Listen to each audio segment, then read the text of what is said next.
तिलमध्ये यथा तैलम, तिल में जैसे रहता है तेल, क्षीरमध्ये यथा घृतम, दूध में जैसे छिपा है घी, पुष्पमध्ये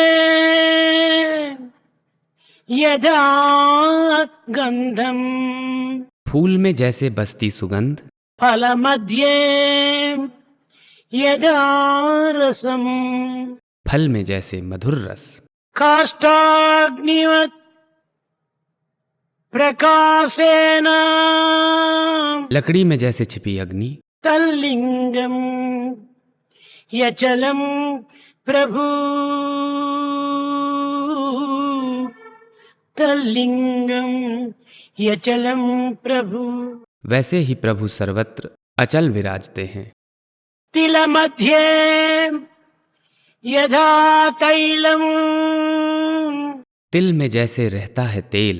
ప్రేమ స్వరూపులారా, प्रेम स्वरूपो, సృష్టి అనగా ఈశ్వరేచ్ఛకు ప్రకటనయే। सृष्टि का अर्थ है ईश्वर की इच्छा का प्रकटन, అనగా ఈశ్వర స్వరూపమే। अर्थात सृष्टि स्वयं ईश्वर का ही स्वरूप है। దీని పేరే ప్రకృతి అని। इसी का नाम प्रकृति है। ప్రకృతి నందు పుట్టినటువంటి ప్రతి మానవుడు కూడాను ఈశ్వర స్వభావములే ఆవిర్భవించాలి। प्रकृति में जन्म लेने वाला प्रत्येक मनुष्य ईश्वर के स्वभाव से ही उत्पन्न हुआ है। ఇట్టి చైతన్య స్వరూపుని వ్యక్తీకరణ చేసే నిమిత్తమై మానవుడు ఆవిర్భవించాడు। ऐसे चैतन्य स्वरूप को व्यक्त करने के लिए ही मनुष्य जन्म मिला है। ఈశ్వర సంకల్పంతో కూడినటువంటి యొక్క సచ్చిత్ ఆనందమైనటువంటి స్వరూపమే మానవుడు। ईश्वर का संकल्प युक्त सच्चिदानंद स्वरूप ही मनुष्य है। ఈనాటి మానవుడు आजकल का मनुष्य తన మానవత్వాన్ని కూడా విస్మరించి కేవలం పశుత్వాన్ని వరించి దానవత్వాన్ని ప్రకటిస్తున్నాడు। अपनी मानवता को भूलकर केवल पशुता को अपनाकर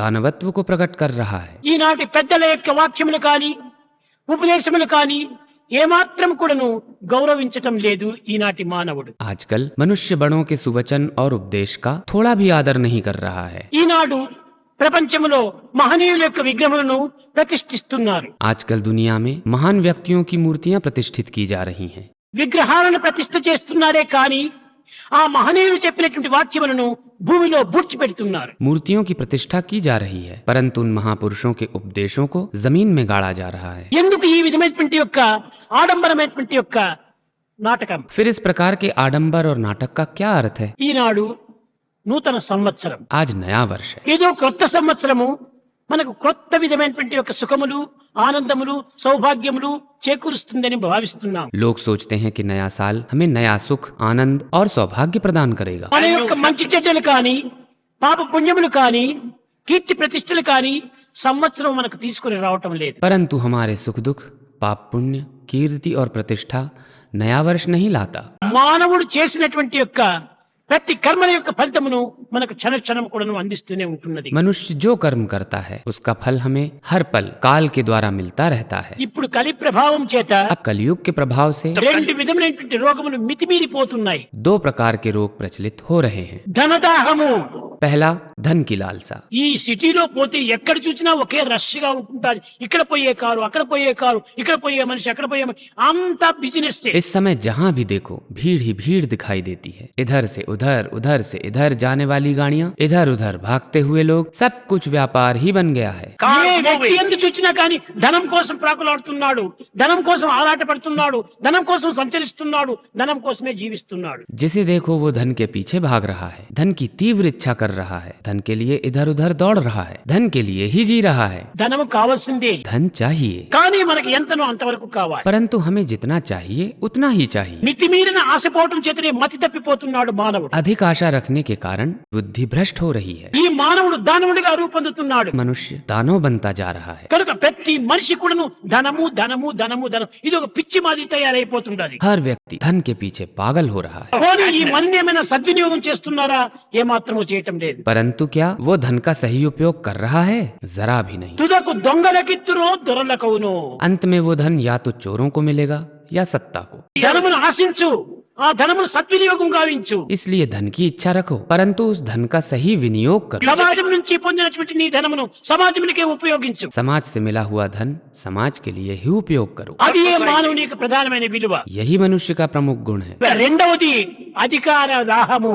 दूसरा रोग है अधिकार की प्यास। అధికారం అధికారం అధికారం దాహం. ఎంత నీరు తాగినా గంగను తాగినా కానీ తృప్తి లేదు అతనికి. अधिकार की प्यास ऐसी है कि पूरी गंगा नदी पी लेने पर भी ये प्यास नहीं बुझती। ఈ విధమైనటువంటి పిచ్చులు మానవునికి ప్రవేశించి జగత్తంతైకును ఒక పిచ్చి జగత్తుగా మార్చుతున్నారు. इस प्रकार का पागलपन मनुष्य के हृदय में प्रवेश करके पूरे संसार को पागल बना रहा है। కనుక ప్రతి వ్యక్తి ఎందుకును ఆశ ఉండాలి. हर मनुष्य को आशा रखनी चाहिए। ప్రతి వ్యక్తి కూడాను ధనం కావాలి. हर मनुष्य को धन चाहिए। ప్రతి వ్యక్తి కూడాను అధికారం చెలాయించాలి. हर व्यक्ति अधिकारी बनना चाहता है। తప్పు లేదు. गलत नहीं है, కానీ సక్రమమైన మార్గంలో ప్రవేశించు. परंतु मार्ग सही होना चाहिए। నీవు ఏ స్థానంలో ఉన్నావో ఆ స్థానానికి తగినటువంటి గౌరవాన్ని నీవు సాధించు. तुम जिस स्थान पर हो उस स्थान की गरिमा बनाए रखो। Do your duty sincere. अपना कार्य निष्ठा के साथ करो। ఈ విధమైనటువంటి భావాన్ని ప్రతి మానవుడు కూడా కలిగి ఉండాలి. ऐसा भाव हर व्यक्ति में होना चाहिए। నా పని నేను చేసుకోవాలి. मेरा काम मुझे ही करना నా है। పనిలో ఎట్టి దోషములు లేకుండా చూసుకోవాలి. मेरे कार्य में कोई दोष ना रहे। కానీ ఒక్కొక్క వ్యక్తి కూడాను తన యొక్క పని యొక్క శ్రద్ధను అభివృద్ధి పరచుకున్నప్పుడు అందరూ కూడా లోక సమస్త సుఖినో భవంతు. यदि प्रत्येक व्यक्ति अपने कार्य को सही ढंग से चलाए तो सभी लोग सुखी रहेंगे। లోక సమస్త సుఖినో భవంతు అంటున్నాము. लोग कहते तो हैं, కానీ లోకం సమాచారం ఏమాత్రం విచారించడం లేదు. परंतु लोग व्यवहार के बारे में सोचते ही తన नहीं। లోకమే తనకు. अपना लोग ही अपने लिए। ఎంత సంకుచితమైన భావంతో మానవుడు సంచరిస్తున్నాడు. इस प्रकार की संकीर्ण भावना से मनुष्य व्यवहार कर रहा है। ఈనాటి మానవుడు నిర్జీవమైనటువంటి శిలను పూజిస్తున్నాడే కానీ సజీవమైనటువంటి మానవుడిని గౌరవించడం లేదు. आजकल मनुष्य निर्जीव पत्थरों की पूजा करता है, परंतु सजीव मनुष्य का आदर नहीं करता। మానవులను గౌరవించలేనటువంటి పూజలు ఇది ఒక పూజలా? मनुष्य का आदर किए बिना की जाने वाली पूजा क्या वास्तव में पूजा है? మానవుని గౌరవించి వారికి తగినటువంటి సహాయం చేయలేనటువంటి దానము దానములా? मानव का सम्मान किए बिना दिया गया दान क्या वास्तव में दान है? కాదు కాదు. नहीं। మానవుడు దైవ స్వరూపంలో ఉంటున్నాడు. దైవం మానవ స్వరూపంలో ఉంటున్నాడు. ईश्वर मनुष्य के रूप में ही निवास करता है। కనుకనే వేదము దైవం మానుష రూపేణ అని. इसलिए वेद कहते हैं मनुष्य ही भगवान का स्वरूप है। మనుషులకు నమస్కారం చేయొచ్చునా అనుకుంటారు చాలా మంది. कुछ लोग सोचते हैं क्या हम मनुष्य को प्रणाम कर सकते हैं? ఇంకెవరికి చేయాలి నీవు నమస్కారము?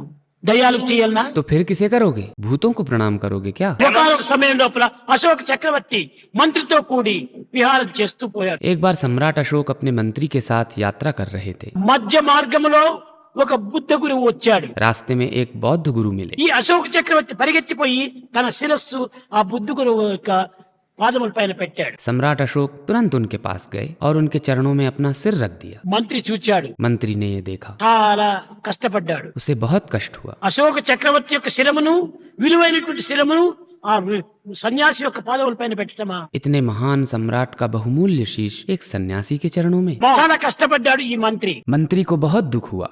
తాను మంత్రి మాత్రమే కానీ సంకుచితమైన బుద్ధులు. मंत्री का मन संकीर्ण था, ఆ విశాలమైనటువంటి బుద్ధి లేదు ఆ మంత్రికి. विशाल बुद्धि नहीं थी उसकी। సమయం చూచాడు. कुछ समय बाद उसने कहा, ఇంటికి వెళ్ళిన తర్వాత మహారాజా महाराज నాకు చాలా కష్టంగా ఉంటుంది అన్నాడు. मुझे बहुत कष्ट हुआ। ఎందుకోసం మంత్రి?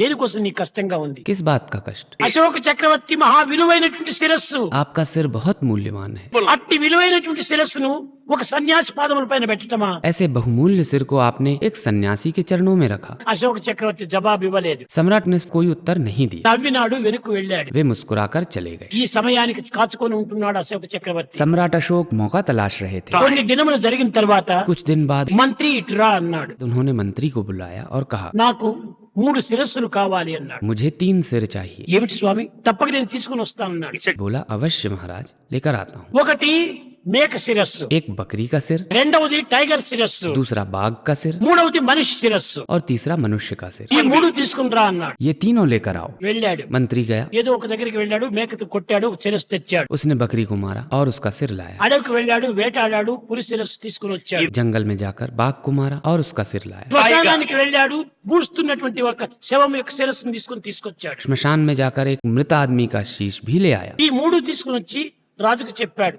రాజా మీ ఆజ్ఞ ప్రకారం నేను తీసుకుని వచ్చానన్నాడు. तीनों सिर राजा के सामने रख दिए। మంచిదే, ఈ మూడింటిని రేపు మార్కెట్ కి తీసుకుని అమ్ముకొని రా అన్నాడు. अब इन तीनों को बाजार में जाकर बेचाओ। మార్కెట్ కి పోయిన తక్షణమే మేక శిరస్సు ఎవరో బిర్యానీ కొనుక్కున్నారు. తిండిపోతులు ఉన్నారుగా, కొనుక్కున్నారు. बकरी का सिर तुरंत बिक गया। ఈ పులి శిరస్సు దీన్ని కూడా కొనుక్కొని స్టఫ్ గా చేసుకొని డోర్ పైన వేసుకుందామని దాన్ని కూడా కొనుక్కున్నారు. किसी ने बाघ का सिर घर के दरवाजे पर सजाने के लिए खरीद लिया, కానీ ఈ మనిషి శిరస్సును ఎవరూ కొనలేదు. परंतु मनुष्य का सिर किसी ने नहीं खरीदा। తిరిగి వెనుకకు వచ్చాడు. वापस आकर बोला, చక్రవర్తి గారు, महाराज ఈ శిరస్సును ఎవరు కొనలేదు అన్నాడు. इस सिर को कोई नहीं खरीद रहा है। అరే కొనకపోతే ఊరికే ఇచ్చేసి రాపో అన్నాడు. राजा ने कहा, ठीक है, इसे मुफ्त में दे दो। ఫ్రీ, मुफ्त నో కాస్ట్, मुफ्त में ఇచ్చేసి రా అన్నాడు. मुफ्त में दे दो। దీన్ని కూడా ఎవరు అంగీకరించలేదు. मुफ्त में भी कोई लेने के लिए तैयार नहीं हुआ। అప్పుడు తిరిగి వచ్చి మహారాజా ఊరికి ఇచ్చినా కూడా ఎవరు తీసుకోవటం లేదన్నాడు. महाराज इसे मुफ्त में भी कोई नहीं ले रहा। మంత్రి, तब सम्राट बोले, ఈ జీవం ఉండినంత వరకే ఈ శిరస్సుకు నువ్వు విలువ. प्राण है तब तक इस सिर का मूल्य है। ఈ జీవం పోతానే ఈ శిరస్సుకు ఆ శిరస్సు వెలనే వస్తుంది అన్నాడు. प्राण निकल जाने पर इसका कोई मूल्य नहीं रहता। కనుకనే విలువ ఉండినప్పుడే మహనీయుల యొక్క పాదమును పుట్టి ఆ పాదముల పైన శిరస్సును పెట్టి ఆ పవిత్రతను నీవు అందుకో. इसलिए जब तक प्राण है महापुरुषों के चरणों में सिर रखकर पवित्रता प्राप्त करो। కనుక ఈనాడు క్రొత్త సంవత్సరము, आज नए वर्ष का दिन है। ఈనాడు హృదయాన్ని ఏదో అంతో ఇంతో మాలిన్యంగా ఉంటే పరిశుద్ధం చేసుకోవడానికి ప్రయత్నం చేయాలి. यदि हृदय में थोड़ी भी मलिनता है तो उसे शुद्ध करने का प्रयास करो। ఎట్ట దీన్ని పరిశుద్ధం చేసుకోవాలి? ये शुद्धि कैसे होगी? దైవ చింతన ఒకటి, पहला भगवत चिंतन, సమాజ సేవ మరొకటి. दूसरा समाज सेवा। ఈ రెండింటి ద్వారానే మన యొక్క చిత్తశుద్ధి కలుగుతుంది. इन दोनों के द्वारा ही चित्त की शुद्धि प्राप्त होगी। దైవ ప్రేమను మనం సాధించినామంటే సర్వమును సాధించిన వారం అయిపోతాం. भगवत प्रेम को प्राप्त करने से सब कुछ प्राप्त हो जाता है। ఎందుకంటే నీ ఎందుకు కూడా నువ్వు ప్రేమ ఉంటుండాలి. प्रेम हमारे भीतर ही विद्यमान है। ఆ ప్రేమను ప్రేమ నిమిత్తమై మనం ప్రార్థించాలి. उस प्रेम को पाने के लिए हमें प्रार्थना करनी चाहिए। దివ్యాత్మ స్వరూపులారా, दिव्यात्म स्वरूपों, లోకములో అనేక మంది దైవాన్ని ప్రార్థిస్తుంటారు. दुनिया में बहुत लोग ईश्वर से प्रार्थना करते हैं। కానీ దేనికోసం ప్రార్థిస్తున్నారు? किस लिए? లౌకికమైన భౌతికమైన ప్రాప్తమైన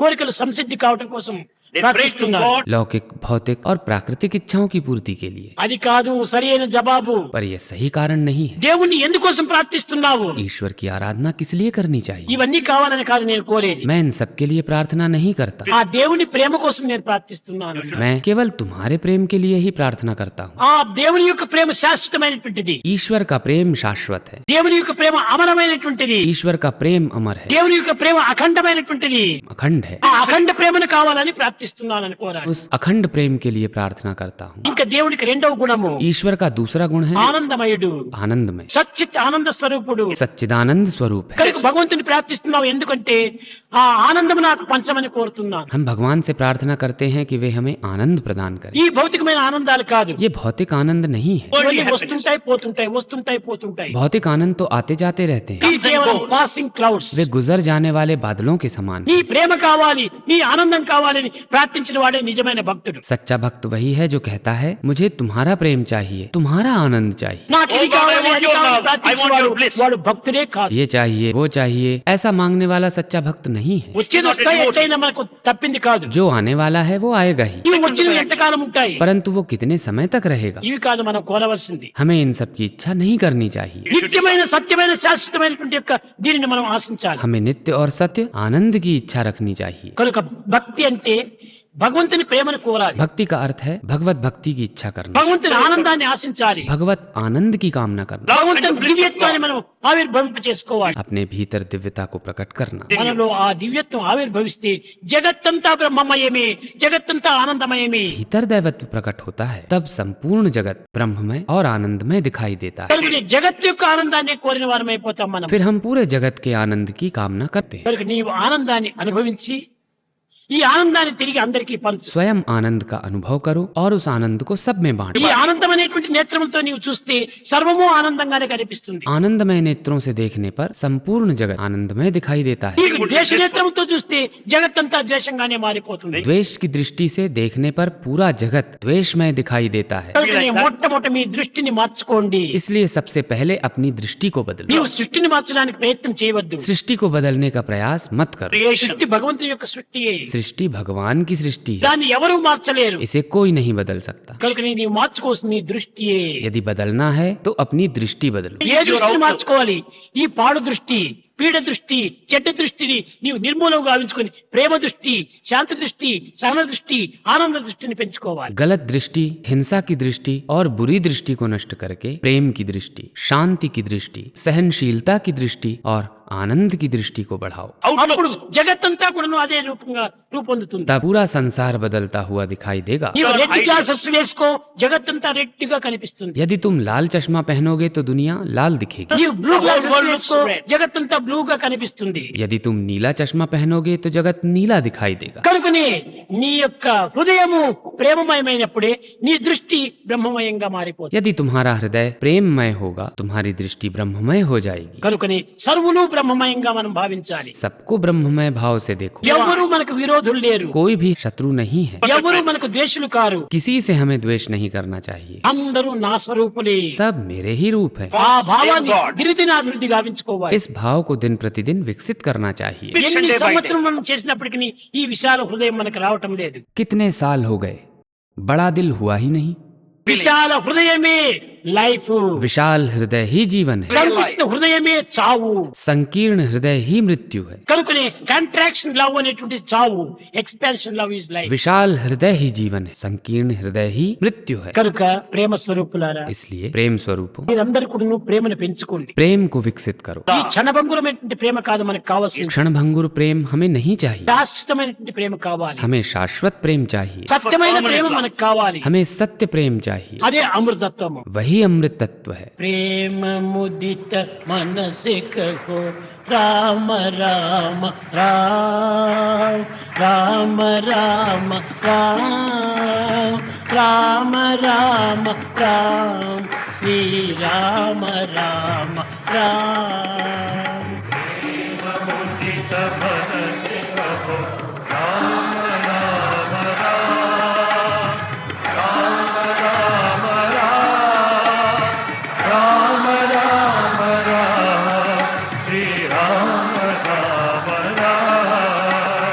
पाप कटे दुख मिटे लेत राम नाम.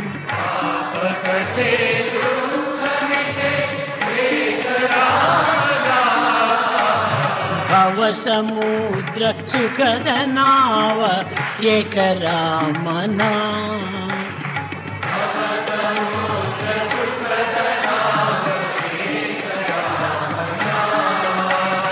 परम शांति सुख निदान दिव्य राम नाम. परम शांति सुख निदान दिव्य राम नाम. निराधार को आधार एक राम नाम.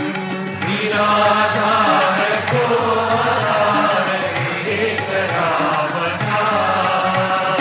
माता पिता बंधु सखा सब ही राम नाम.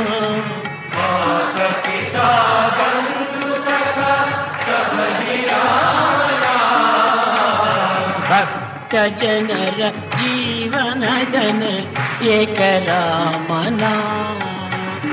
भक्त जनर जीवन धन एक राम नाम.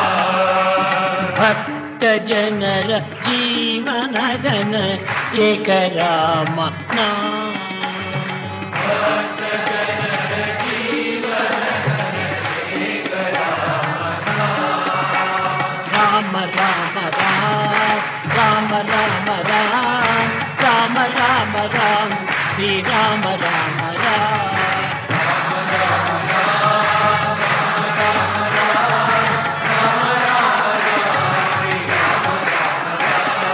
राम राम राम राम राम राम